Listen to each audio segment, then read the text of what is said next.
Sue? Mike! Sue? Mike, where are you? Ah! The horror! Hey, everybody! Hi, how's it going? My name is Kris Slakter, I'm Michael O'Rourke. and this is the horror! Wait, where? Everywhere. Oh, okay. Because this week we're talking about arachnophobia. There's spiders everywhere. Everywhere. Coming out of places you don't want them to come out of. Arachnophobia is a 1990 film. A doctor with a paralyzing fear of spiders moves his family from the big city to a small California town called Canaima. Many of the locals are suspicious of Dr. Jennings, particularly when his patients begin dying of mysterious causes. But wait, it's not the doctor who's killing them. It's actually a deadly South American spider who only wants to breed and kill. The first thing I really enjoyed was the spider effects. And when I say spider effects, I mean the lack of fake spiders and the copious amounts of real spiders that they used to make this feel as realistic as possible. I thought that was really cool too. It definitely brought a lot more life to the film, and for me made it really scary because I don't really like spiders that much myself. I'm not really as scared of spiders, but if I saw that many spiders in real life, I would definitely freak out regardless. Yeah. Especially knowing that one little bite could just kill you. I did a lot of reading about the spiders that were used in the film, and the smaller spiders that you see throughout it are actually Avondale spiders from New Zealand. So they had to be shipped in specifically to be used for the film.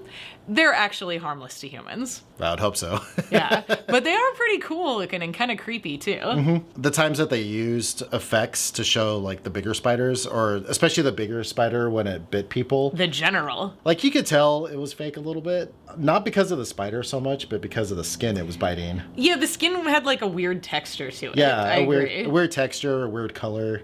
I was surprised by that. It definitely felt like, you know, maybe you were looking at something kind of stretched and pulled thin so that you could see the fangs piercing it really well. Well, I think they had to have the model pierce the fake skin and then have the blood come out at the same time. In just the right way. Yeah, so I'm sure that's a difficult effect to pull off, especially back in 1990. Absolutely.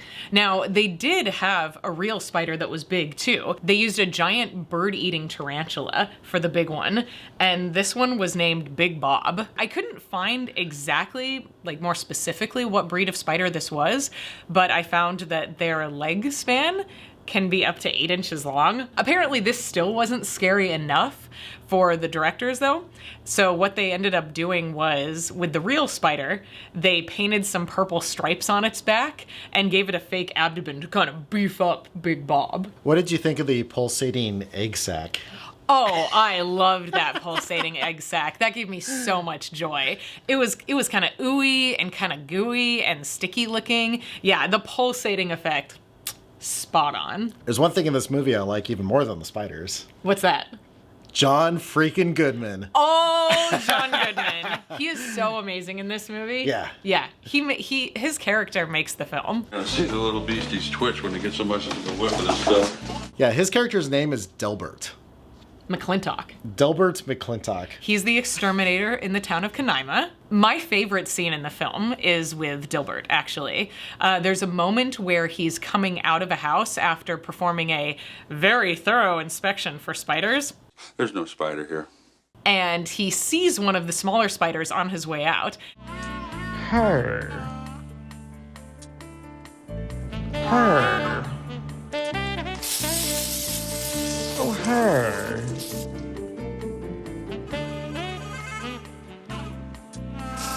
I really like how he says he's in charge of infestation management. Yes, it's very official. He's not just an exterminator. Dilbert McClintock, Infestation Management. Always nice to meet a colleague. He changes his voice. He has kind of a funny accent. He's wearing some nice thick glasses. I feel that he's almost like a Ghostbuster of extermination in this film. He definitely takes his job very seriously. I didn't find a thing. Go figure. Well, then why is all the wood rotting? I'll tell you why. Bad wood. Well, so what do we do? Tear out bad wood. Put in good wood. That's my one complaint, is that he's not in the movie enough. He doesn't even show up until I think over halfway through the movie. If it leaves you wanting more, that's always a good thing. That's true. I do feel that Jeff Daniels as Dr. Ross Jennings was really well cast. He brings the right amount of comedy to this film because it's definitely a thriller. It's not a gory movie, but it has a lot of comedic moments in it. Look, I'm no expert, but I'd guess this toxin is fatal at a fraction of that dose. I'd agree.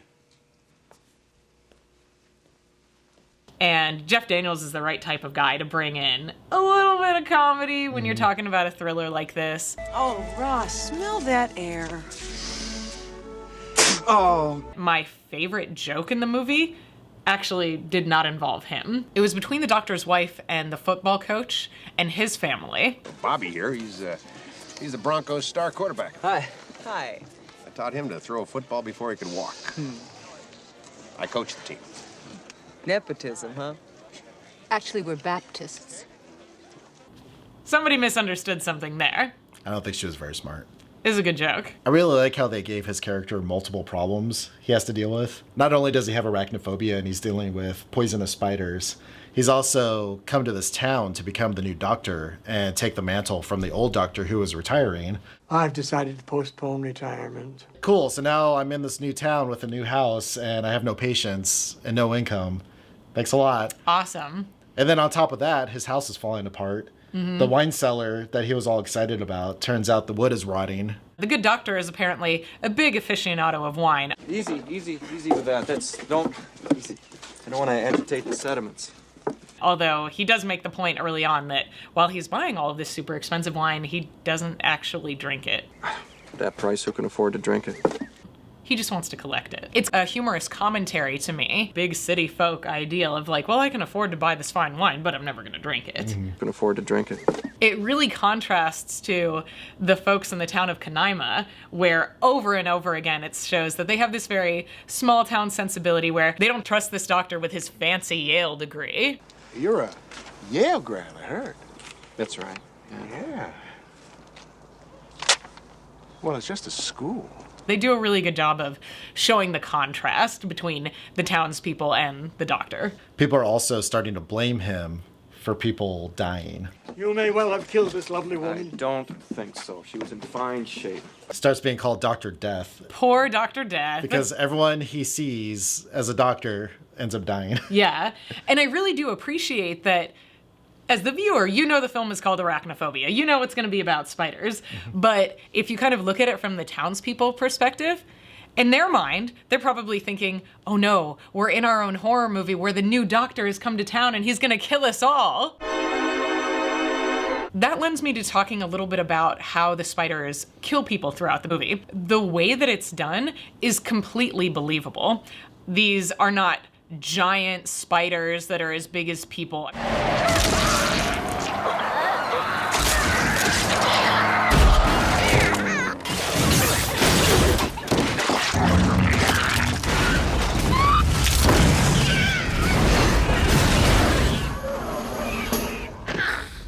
It's not outside of the realm of possibility. And the way that they attack you is that, you know, they're not, for example, flying out of nowhere. Come on, honey. All of that is something that's actually feasible. They definitely try to keep it more grounded for how people could get bit by these spiders. It's just a rare breed from Venezuela. Like, that's it. Yeah, that happens to breed with a common spider that you would find in your home, and that is what helps to make them become such a prevalent problem so quickly in this small town. Yeah. Something that is really unnatural that happens in this film and has literally no bearing on the plot whatsoever, but always really bothered me, is that there's one point where there's a spider slowly descending from the ceiling down to a baby doll, and the baby doll has fallen over on its back and its eyes are closed, but as the spider descends, the doll starts opening its eyes. It's so freaky. There is never any explanation of how the doll opens its eyes or why. It's just meant to be weird. The mortician is played by Roy Brocksmith, and I really enjoyed his performance in this movie as some guy who has to see dead bodies all the time and he's not fazed by them at all. Can you give me a hand here? He is constantly eating around these dead bodies. It's so gross and really satisfying too. Poor Margaret. She was a good wife, good teacher, good neighbor. Excellent cook. He does it with a casual grace that could only be assumed by somebody who just does not care about the smell of decaying flesh. This town is full of a lot of eccentric people, which actually makes the movie pretty entertaining when the spiders aren't attacking people, because then you get to know these people a little bit more and how they interact with each other. Yeah, I don't feel like there's any bland characters in this film. Even if somebody has a smaller role, then they still get highlighted with either some, weird personality quirk or a bizarre joke. Hey. Some of the standout people that I liked in this town were Margaret, a sassy old lady. Oh, classic. Doesn't take crap from nobody. Lloyd's been a bully since the 5th grade. I ought to know. I held him back. Oh, snap. Oh! On top of that, the old town doctor. He's so crotchety. Yeah, he's so like slimy. Yeah. Where he's like, oh yeah, you can trust this new guy. He's cool. When something happens that he doesn't like, then he's just like, I wish I knew. You see, Dr. Jennings examined him last.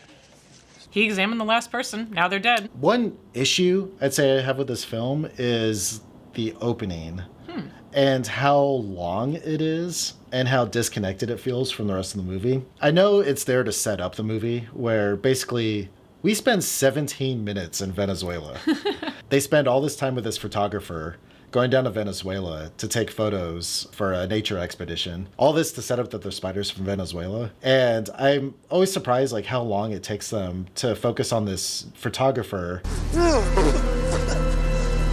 Like I always thought that was really strange. Like it seems like that was something they could have done in like 5 or 10 minutes in the beginning, or even have it as a flashback to show where the spiders came from later. Like maybe it's a mystery where the spiders came from at first in the movie, and then you find out later on it's like, oh, these are from Venezuela, but they tell you right away where they're from. Yeah. And they spend all this time on this character who ends up dying, and it feels like the movie starts over after 20 minutes with a new character.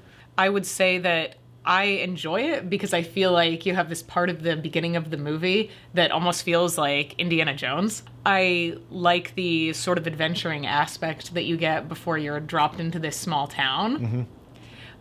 I understand what you're saying, though. The opening sequence by itself, like, I think is perfectly fine. But I think when you have that connected to the rest of the movie that's set in the small town, it's more of a story structure problem for me. It just feels like two different movies within the same movie. It's really strange to me that they made that decision. It takes people a long time to figure out what the spiders are doing. And the whole time as the audience, you know exactly what's going on. Several months ago, there was a corpse. I think it would have been better if they had started out with a mystery, like you don't know where these spiders are from or where they're coming from, and then you learn with the characters what's happening. I think one of your Venezuelan spiders hitched a ride here in Manley's coffin. I really like the way that the cinematography utilizes POV shots from the spider's perspective. It allows them to have a lot of good moments where you might see reactions of a cat or a dog who sees the spider and they're like, whoa, I don't want any of that.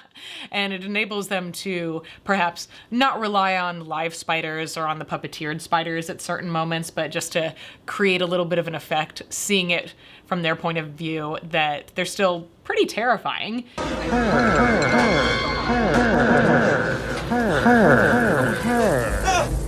I also really, really love that the big spider hisses. Why wouldn't it hiss? I guess it's big enough to hiss. Yeah. I don't know if the real spider can hiss or not.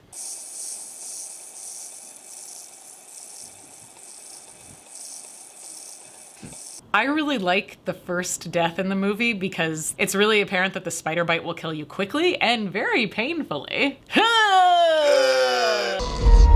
Overall, I enjoyed this movie. I really liked the cast. I thought the dialogue was really well written, very clever. Some story structure issues for me, but not enough to kill my enjoyment of the movie. Yeah, I think that this is a really good horror movie if you're maybe more into thrillers, if you want to watch something that isn't too gory but still has some scares and some unexpected surprises in it. All right, well, thanks for tuning in with us today, everybody.